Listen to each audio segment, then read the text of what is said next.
Howdy friendos, my name is Stuart, and welcome to part 2 of our Men in Black character dives. Just like last time, we will only be examining the 3 Men in Black movies and not the cartoon.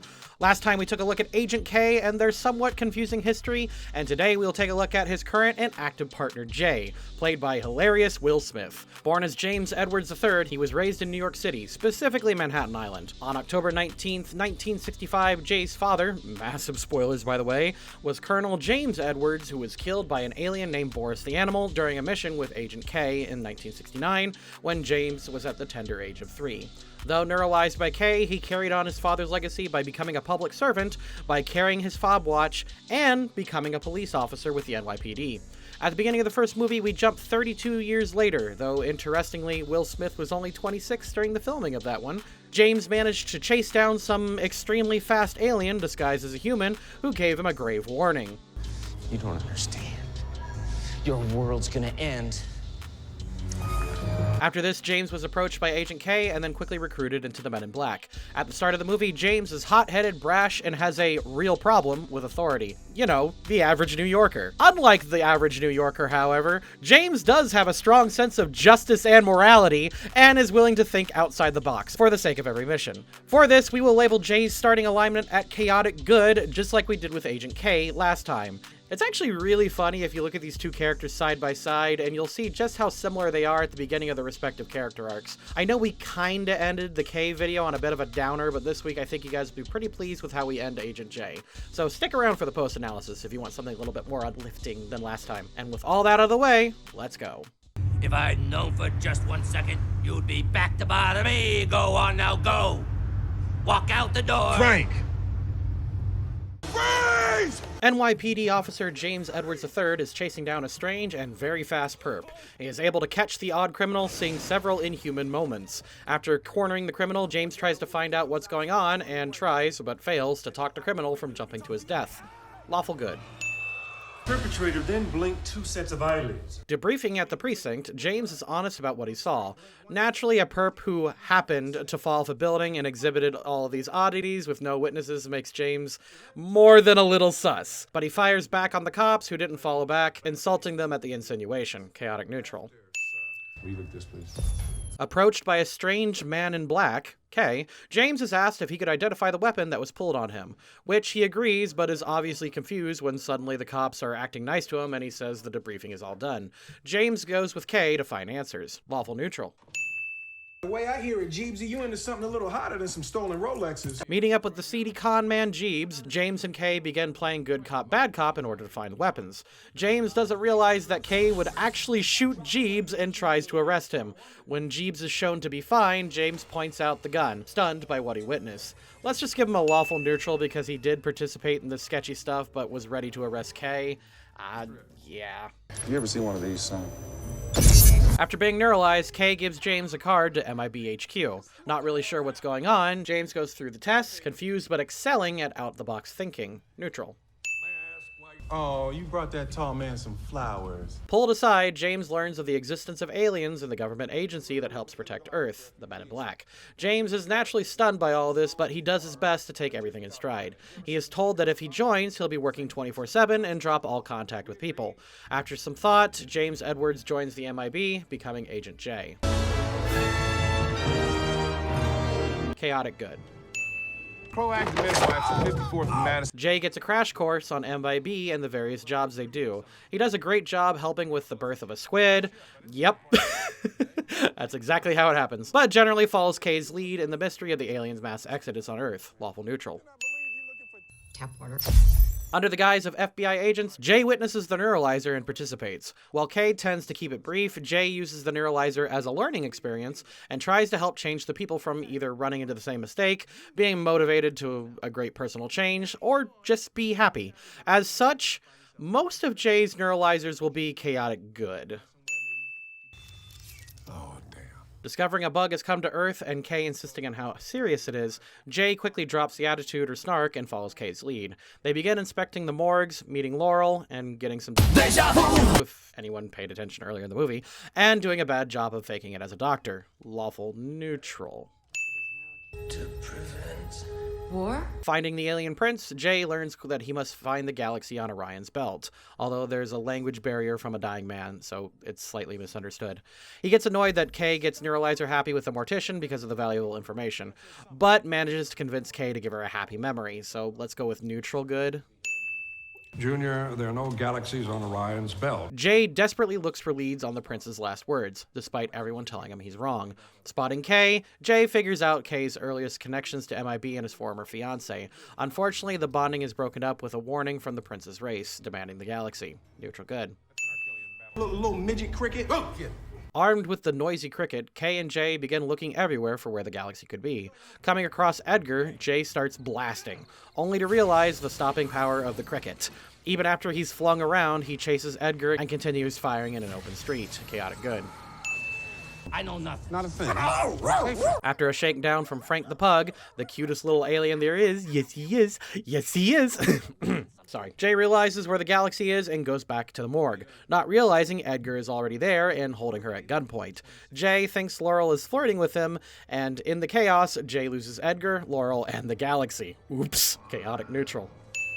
With Edgar looking for a way out, Jay figures out where Edgar is. Gearing up, Kay and Jay zip over to Queens with the help of a red button. Remember folks, wear a seatbelt. Anyways, Jay and Kay blast Edgar out of the sky, ready to arrest him and save the world. Lawful good.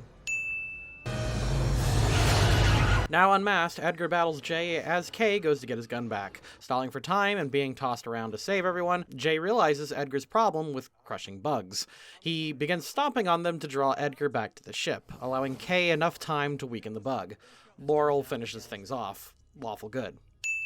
Wait a minute, Kay. With the day saved, Jay realizes Kay has been training him over the last 2 days to become his replacement. Giving him the neuralizer, Jay gives his partner the chance at freedom. Lawful good. Now fully inducted into the MIB, Jay continues to protect the galaxy with his partner L. He begins diving into his duties without a break over the next 5 years, earning a reputation as one of the best at MIB. However, Jay has also gained a reputation of neuralizing MIB personnel, such as Agent L, who eventually wanted to leave the MIB and go back to the morgue. Let's give this 2 lawful neutrals. What the hell are you doing here, worm boy? Continuing his duties with the newest Agent T, Jay manages to calm the large alien Jeffrey after T angers the big alien too much. He saves a train and doesn't kill Jeffrey, revoking his travel privileges, which he had already ignored once already. Lawful good. Let me buy you a piece of pie. Really? Unhappy with T over the most recent stretch of missions, Jay takes T out for pie before neuralizing him.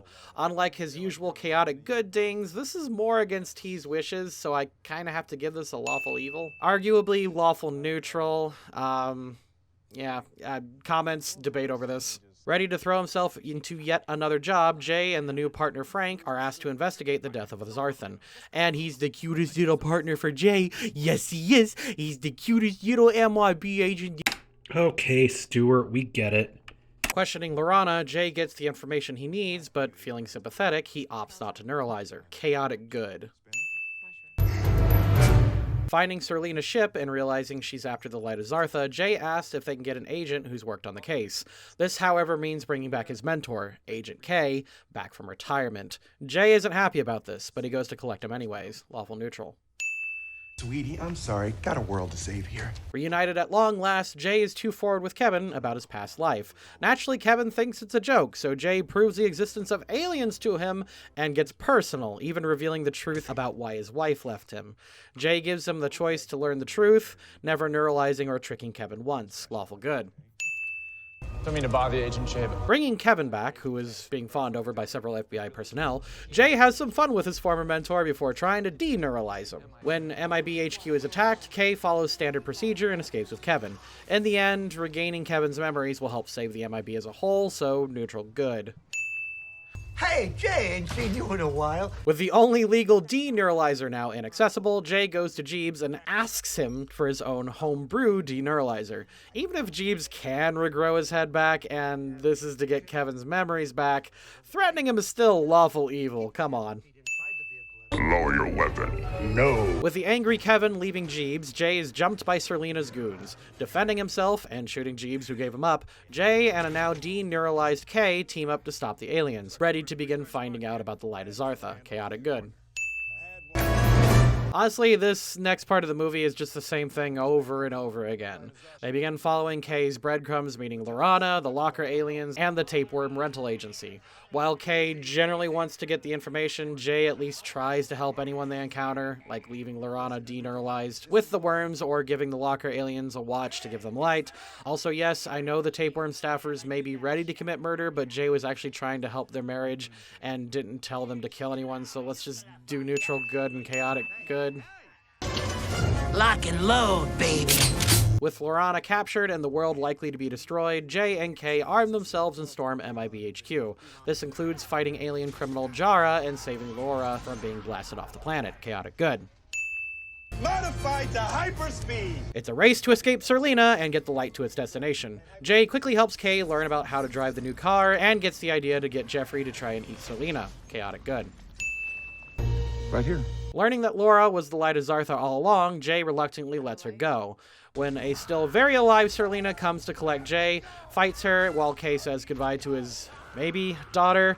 The two eventually work together to defeat Serlina and get Laura off the planet safely. Lawful good. Saddened by the loss of Laura, Jay eventually moves on and continues to work with the MIB over the next 10 years. 2 chaotic goods for the consecutive years. Following Zed's death and the 15 years of working at the MIB, Jay tries to bond with his partner, still feeling some barriers. However, he notices that Kay is acting harsher and jumpy, having to stop him from beating an alien in the back of the kitchen. Neutral good, I think. We're in a situation. Discovering they're in an ambush, Jay does his best to keep the fight contained to the streets, eventually neuralizing the humans. He has a brief run-in with Boris the animal, but loses him in the process. Lawful good. Have everyone's attention, please. After neuralizing everyone, Kay is ordered to stay away from Boris. Jay, sensing something is up, is willing to investigate even under the threat of suspension. He's angry about these secrets despite being one of the highest level agents and telling him to leave it be. Let's go with chaotic neutral? I hate to tear you away from your video game. Taking the night off, Jay receives a call from a world-weary Kay, who is struggling to keep the truth contained about Boris. Jay, angry at this and how Kay is struggling even now, hangs up, unaware that this is the last conversation that he'll ever have with his old mentor. At least for now. Chaotic neutral. Okay. Waking up in an alternate timeline, Jay suspects that Kay has set him up with an elaborate joke. Instead, learning Kay died in 1969, didn't capture Boris, and never deployed the ArcNet. He actually uses O's connections to Kay to prove his knowledge is real and to prove something has happened to the time stream. Lawful good. Whoa, okay, we got other stuff. With an army of invading Boglodites at their doorstep, Jay finds Jeffrey Price, a man who sent Boris back in time. Despite the severe ramifications, Jay decides to head back one day earlier than Boris, kill past Boris to save all the versions of Kay, and absolutely damaging the timeline further. With a rundown of the rules of time travel, Jay jumps back into 1969 in a surprisingly cool Nat 20 sequence. Also chaotic good. Here you go, sir. Now back in the past, Jay quickly gains his bearings before stealing the car to go to Coney Island to find Boris. He's doing his best not to interact with the past Kay, but is all for killing past Boris. In fact, Jay's rules on handling time travel is weird. On the one hand, he's not trying to change too much, like not neuralizing 2 racist cops that pulled him over like he normally would, but is all for upending time in different ways to save Kay. Chaotic good. We'll take it from here. Coming to Coney Island too late, Jay starts to aim at Boris, but is stopped by Junior Agent K. Overjoyed, Jay leaps at his partner only to be knocked out. He then lies, poorly, trying to hide the fact that he's a time traveler. Chaotic neutral. That's not an eye exam, Kay. That's a big-ass neuralizer. With his poor deception skills, Jay is dragged off to be neuralized. It's only then when Jay cracks and admits he's from 2012 and came to stop Boris and 2012 Boris. He still withholds the truth that Kay is dead, courtesy of 2012 Boris, though. Lawful good. Wait, no, I gotta go in with you. Jay begins using some of his future knowledge to guide Kay to Boris's trail. Jay is desperate to keep Kay safe or to be the lone one going in, but is also in awe of learning more about his partner and his early days. Also, he kind of helps Kay torture a guy for some more information. Nah. Lawful evil. Griffin the Arcanan. Finding a strange alien named Griffin at Andy Warhol's party, Jay protects him from Boris alongside Kay, losing both aliens in the process. Oops, awful good. We need With no leads on Boris or Griffin, Jay goes to help Kay get pie. The two begin opening up, with Jay finally relaxing thanks to seeing a different side of Kay. With the pie doing its trick, he finally figures out where Griffith is hiding. Neutral. So this is how you see things. Finding Griffin and getting the ArcNet, Jay is able to save Griffin and the ArcNet from 1969 Boris, but loses him. Unfortunately for everyone though, 2012 Boris has finally arrived in the past. Lawful good. Hold on. With the ArcNet in hand and the instructions to put it in the atmosphere, Jay once again tries to tell Kay not to go to Cape Canaveral. When his junior agent mentor defies authority, Jay finally relents and tells Kay the truth. It's only thanks to Griffin that Jay finally decides to let Kay come with to fulfill his destiny, but at the cost of someone dying in his place. Neutral good. With Kay and Griffin along, Jay goes to Cape Canaveral for the Apollo 11 launch. While they are ready to neuralize the agents to get access, they instead follow Griffin's insistence to tell the truth. Through shenanigans, they are able to get past the Army personnel and into the launch site with the help of the sun-loving Colonel. Lawful good. You might want to get a pedicure if you get a second. It's a race against time as Kay battles 1969 Boris while Jay tries to save Kay from 2012 Boris's assassination attempts. Brain hurts. Using the time machine as help, Jay takes several stabs and is able to push 2012 Boris off the ledge to his death, while Kay succeeds in deploying the ArcNet. Neutral good and nat 20 scene. That's not possible. Let's agree to disagree. With the loop seemingly complete, Jay watched from the bushes as 1969 Boris kills the Colonel. In reality, Jay's father. He doesn't interfere as Kay comforts the young James III, his past self, and eventually returns back to the future. Lawful neutral. Sorry, lost track of time. Now back to a restored present, James meets with his now grizzled old mentor. He thanks Kay for looking out for him and helping after everything that's happened, before returning to their duties, protecting the world. Neutral good. Agent J, like I said, shares a lot of similarities with Agent K. He's been an MIB agent for a very long time, and he's seen and done a lot of things that are extraordinary, and the comedy of the Men in Black series is taking these very extraordinary things and bringing them down to a very mundane level. You get the feeling that by MIB 2, Jay is just kind of going through the motions, and at the beginning of MIB 3, you start to see the signs that he's becoming just as jaded as K was near the end of his career. If I have to give any real big takeaway from the MIB movies, is that people need to realize that their job is not what defines them. Yes, this is a comedy, and it kind of dumps on the experience of the movie if you think about it too hard, but really the end of movie 3 shows us that Jay and Kay are their happiest when they focus on what makes the relationship good and not what makes them the most effective at their jobs. I mentioned near the end of January that I regretted taking a few weeks off, and that put me behind on my channel work, but in all, I'm glad I took that time off because now I'm refreshed, and I've spent my time with my family, and I'm ready to go back to work and do my job again. And I remember why I chose this job. I love making videos just like Jay and Kay both enjoy being liaisons to people from out of town. Thank you to the patrons, and I'll see you next time.